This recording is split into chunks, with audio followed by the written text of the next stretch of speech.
Hello all, and welcome to this. And this will be, what will this be? I guess this will be my Extreme Rules review, plus some other stuff thrown in, maybe some New Japan, since that happened and I haven't reviewed it, for those who care. But anyways, I guess we should get started. Like I said, there was some WWE stuff that I wanted to talk about. Basically, the build-up to this pay-per-view, which, the Shield and Evolution build-up was really good. Daniel Bryan and Kane, who really gave a damn. And yet, apparently, that feud's gonna keep going because Daniel Bryan has nothing better to do than to, do that. You couldn't just, put him in a match with Cesaro, maybe. I don't know, just so you could have a good main event. But anyways, whatever. Whatever. Um, but let's see. So, but yeah, the all of that stuff. I do like the John Cena Bray Wyatt. I like the idea of the story, and I like the concept of the story. I just don't like the way they're telling the story, because for this to work, you can't have what happened tonight, and you have to have John Cena actually lose, maybe even lose kind of clean. I know that doesn't happen. I know that's not allowable, but that kind of is what has to happen. But yeah, just the build up to the show, it didn't feel like a must buy show. I don't think they get that. Even though I thought the show up until one point I thought was actually an excellent show, and then it just kind of fell off a cliff. But and that's what they have to do, I think, for the network. For if you're going to sell the network on the fact that it's for the pay-per-views, and the pay-per-views have to be kind of you have to see you have to see the pay-per-view, and um, if that's not the case, if people feel like they can just skip the pay-per-view and watch Raw, then there's no reason for people to get the network. And they are starting to put up the clashes. Apparently, I guess at least they have the first one up. I haven't checked. I was at work most of the day. Came right home and started watching Extreme Rules. So yeah, and then watched Game of Thrones. So that happened. But the other kind of big news, WWE related, is that maybe, pretty good chance, that a wrestler in Japan that some of you probably at least heard of, named Kenta, who is, if you've been watching my channel for any stretch of time, you know who Kenta is. Looks to be going to WWE, along with possibly, I would say 90%, um, uh, Prince Devitt from New Japan, who, and the thing with both these, they're smaller guys. They've seen the Daniel Bryan make it, so they probably both think, hey, then we can make it too. And that's a possibility. Of course, Kenta doesn't speak perfect English. I think he speaks okay English. But him going, I'm kind of on. Just because WWE doesn't have the best track record with Japanese guys. If the deal was I'm going to leave, Noah, who that's his current promotion, and go to bigger things, you'd think he would go to New Japan, but apparently that's not the case. So there you go. I'm kind of iffy on all of that. Devitt, I think, would do fine in WWE if they can get over his size. So there you go. So, Extreme Rules, the pay-per-view. It happened tonight. Watched it on the network. It streamed it. It was pretty good. It only jumped on me a couple times. Few than when I was watching WrestleMania. It did slow down on me a couple times, though it didn't buffer at all, which on WrestleMania it did buffer a little bit. It didn't buffer at all. It did kind of stutter a little bit, but it was nothing that, I couldn't live without. And so that was good. And yeah, so everything on that end of it worked. And so we opened. I didn't get to see the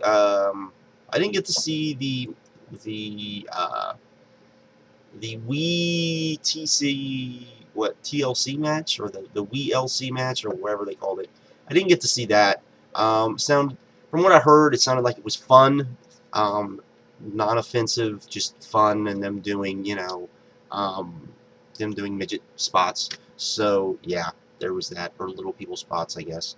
So there you go. Or mini spots, really.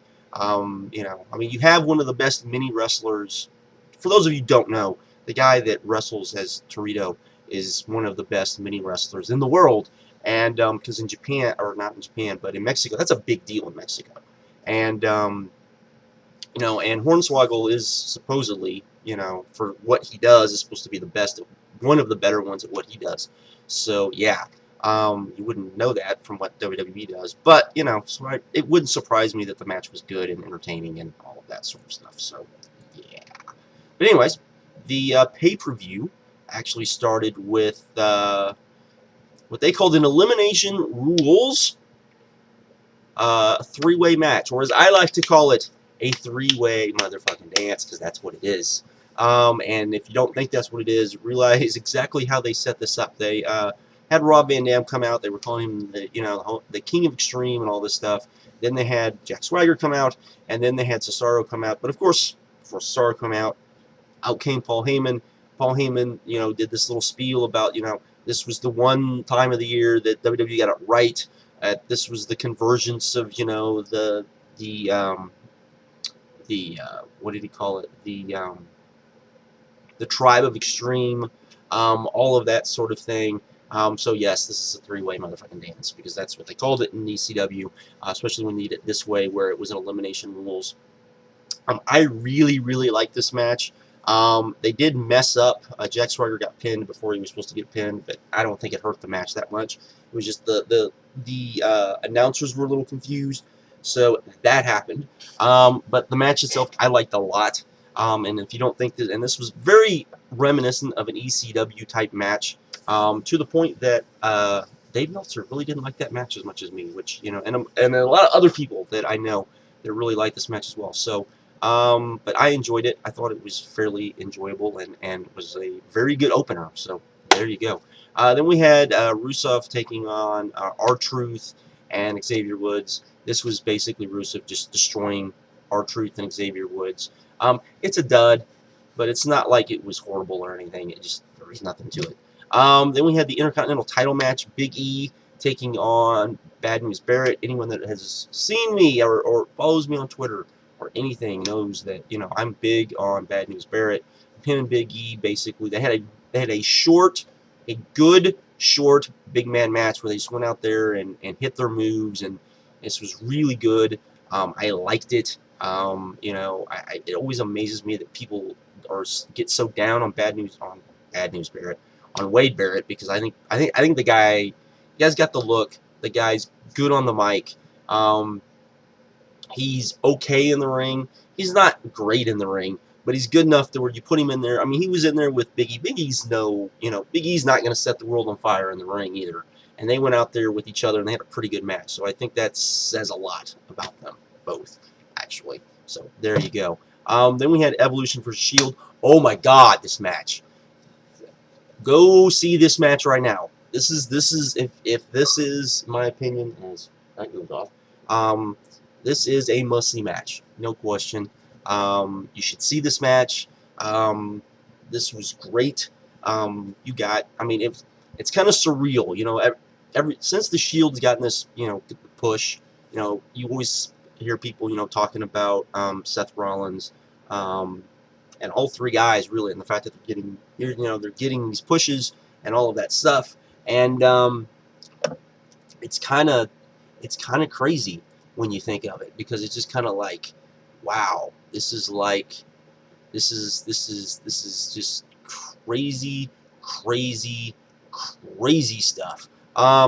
Reigns definitely of the three, because that's the guy they're the highest on, got, from the Shield, got, featured the most, but all three guys looked really good. This wasn't one of those cases where, the Shield went over, but, they really weren't made. That, tomorrow they're going to be more over than they were tonight. Looked, just excellent, excellent stuff. Was just good stuff. You definitely go out of your way to see. Unlike the next match, the Steel Cage, John Cena, Bray Wyatt match. I can't think of a worse, at least on pay-per-view, I can't think of a worse cage match than this. This was overbooked shit. Crap. whatever you want to call it. I don't know. This match would have been 10 minutes and booked just as good. Because here's the thing: we've seen Bray Wyatt, we've seen John Cena. Not that their match at WrestleMania was bad. It wasn't all that. And then to give them like a 20-minute, overbooked match was just not the right call. You could have done this in like 10, 12 minutes, done the same finish with they had a kid come out at the end with like a dubbed voice, satanic little voice, talking to John Cena and all of that, who's apparently named as Little Johnny. Crazy, crazy stuff. I do like, one thing that, for those of you who don't know, of course, John Cena, as everybody knows, is big on Make-A-Wish Foundation, and WWE is huge on the Make-A-Wish Foundation. I find it weird if they're going to use these kids in this angle. I do hope that they're using Make-A-Wish kids, because I think that would just be really cool. Not saying, oh, you find out that they're Make-A-Wish kids, but just that they're these kids are like, hey, I want to meet John Cena, or I want to do something with WWE, and they bring them in and said, hey, we'll actually use you on the show. How's that? I think that would be just awesome, because you could do it, all of that sort of stuff. So there you go. But yes, this match wasn't very good to start with. I mean, even without it wasn't all that great. And yeah, and it pretty much killed the crowd too. That was the thing. The Divas match, which was okay. The crowd, it was put in a dead spot. The crowd was already dead, and they had like no chance in hell of getting anything or doing anything whatsoever. Then we got Daniel Bryan versus Kane, which did main event, which yay for that. Was glad to see that. And then, because everyone figured it was going to be, Evolution and Shield, that's not what we got. And then everyone was like, okay, maybe it's going to be John Cena. Not what we got, thank God. We did get this. This was a good match. I'm not going to say it was a great match. It was a good match. I did enjoy it a lot. The end with the flaming table. Yes, they did a flaming table with Kane. That was really good. I thought even the backstage, when they did a backstage brawl where Kane threw a monitor into a tub of ice or water and it blew up. He threw like an air tank through a car window. They destroyed a car. All of that. I thought that was actually pretty good. That Daniel Bryan had to put him on a forklift after he knocked him out with a tire iron, put him back in the ring, and then he did the diving headbutt off the forklift onto the ring, which that was a cool visual, seeing him up there, the whole crowd going crazy, and he jumps. That was awesome. Flaming Table Scott was good. There was a few other really good spots in this match. This was a really, really good type of, hardcore type of match. So there you go. Overall, I thought the pay-per-view was good. I thought it was really good. I could see some people not liking this pay-per-view. I definitely probably liked some of these matches more than other people did, but hey, that happens. But I did think the pay-per-view was good, not great. I do think that this is about the worst pay-per-view, and this is a good pay-per-view that WWE can put on if they're going to sell the network on the pay-per-views. So there you go there. So yeah. But yeah, we are apparently still going to get Daniel Bryan and Kane Part 2. Not that anybody wants to see that, but apparently that's what we're going to get. Yay. So then, of course, earlier, as I was talking about, New Japan had an iPay-per-view. And this was kind of important because there was stuff on here that would set up the ROH iPay-per-views, particularly the main event, which we will get to. But the dark opener, if you've ever watched any of the iPay-per-views, they do a match, like it's the dark match, and they show it. And then this was Captain New Japan, El Desperado, BUSHI, and Mascara, Dorada. I think that's how you. I know that's not how you pronounce your name. That sucks because I really like him. He's really good, and he's going to be in the Super Juniors tournament, which they announced along with Ricochet and Ricochet, Kenny Omega, Tiger Mask. I can't remember who else is all going to be in there. I know the Young Bucks are going to be in there. Tournament actually looks really good. Hopefully it's booked good. So there we go. Unfortunately, that's kind of an issue now with New Japan. But we will get into that. But anyways, this was a good little opener. They took on Tenzan, Tiger Mask, Kushida, and Komatsu. Good, fun little opener. Definitely started the show off right. Then we got the Young Bucks taking on Rocky Romero and Koslov. This was really good. Surprise, surprise. Probably could have been better. They did a little, they definitely did do a show stealing type match. They kind of did, they're kind of just right what they normally do. Then we got Yano and Iizuka taking on Suzuki and Shelton Benjamin. Can Suzuki please get out of these goddamn feud with Yano? Please, please, New Japan. I'm begging you. This sucked. This sucked. I want this over. I want this over. Please. Jesus Christ. Then we got Kojima taking on West Brisco. This was not good. This was not even okay. I get the point of the New Japan stuff, or the NWA stuff. The problem is that I can't think of his name. Thorpe doesn't have a lot of guys that they can use. They've got a bunch of heavyweights they can bring in, but they aren't any good. So it's like, I know. So I get what they're trying to do. I just, hopefully with ROH, maybe they'll be able to do something a little different. I don't know if Thorpe would, want to. Thing is, Thorpe's really good. Thorpe's entertaining. If you could get somebody decent in there, for Thorpe to represent, I think this would work a lot better. But there you go. Then we got Goto and Shibata taking on Nagata and Nakanishi. This was so much better than I thought it would be, because I figured, with Nakanishi being in this match, it might not be all that good. But it turned out to be a pretty good little fun match. I really enjoyed it, and yay for that. So, yay. Then we got Ibushi taking on Taguchi. Not as good as I had hoped, but still a really good match. So there we go there. Ishii taking on Hanma. A match of the night. Ishii's a fucking stud. This is why I wanted this guy on the ROH shows. I want Ishii versus Elgin so bad I can fucking taste it, but not to be the case. So, But anyways, then we got a match that I really enjoyed because I like this type of match. So I might enjoy it more than other people. But basically, it was a elimination match with Tanahashi, Makabe, Naito, and Liger taking on Carl Anderson, Doc Gallows, Bad Fale, and Tamatanga. Really enjoyed this. Thought this was a lot of fun. So there you go. Then we got the fucking Gracie's match. The Gracies need to get it off my fucking New Japan. I understand a lot of what New Japan does as far as booking, because really it's the same booking they were doing back when I first started watching New Japan back in the 90s. Same type of stuff. People get upset because they're all like, it gets too WWE-ish, and I get that, but they've always done that. They've always been more WWE-ish. If that's not what you wanted, then you watched All Japan. Problem is, no one's not any good, so it's like, So yeah. It's not hustle. For any of you that know what hustle is, it's not that. But, that's like what they see WWE really as. So, but, hustle was fun, though. Fuck. But anyways, but yeah, we won't even go into, Gracie's. Hopefully the next pay-per-view where Nakamura actually takes on, I think it's Rolls Gracie. I can't remember. Hopefully that ends this, because Nakamura will get his win back and we won't see the Gracies anymore. We can go right into the G1, and all of this can be behind us. Please.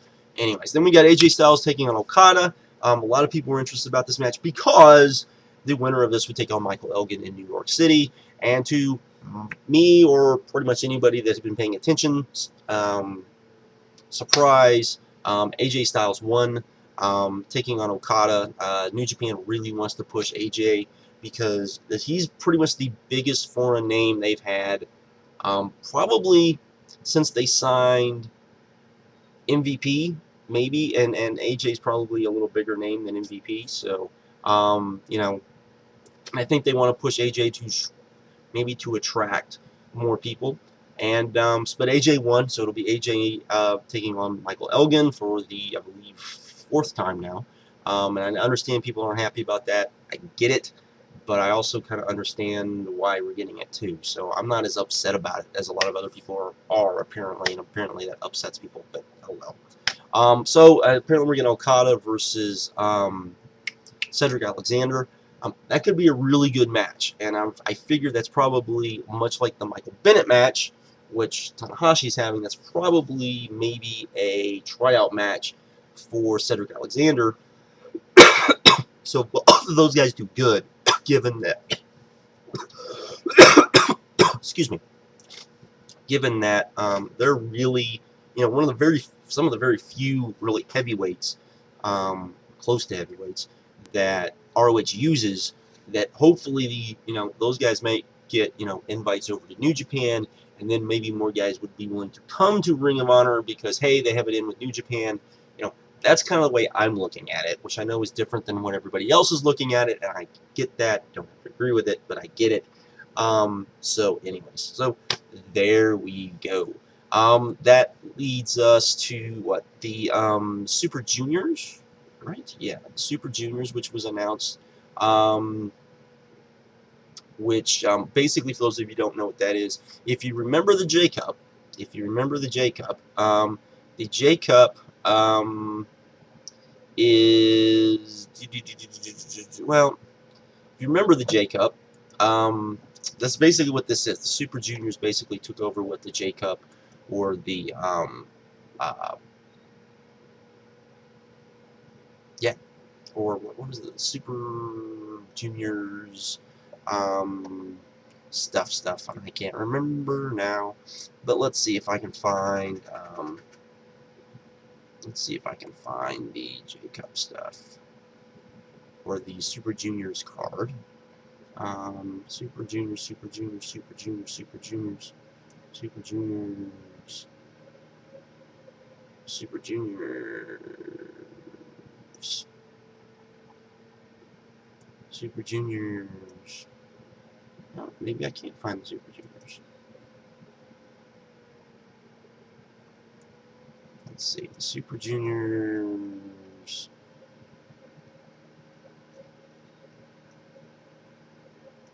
Yep, I can't find it. So we're not going to talk about it.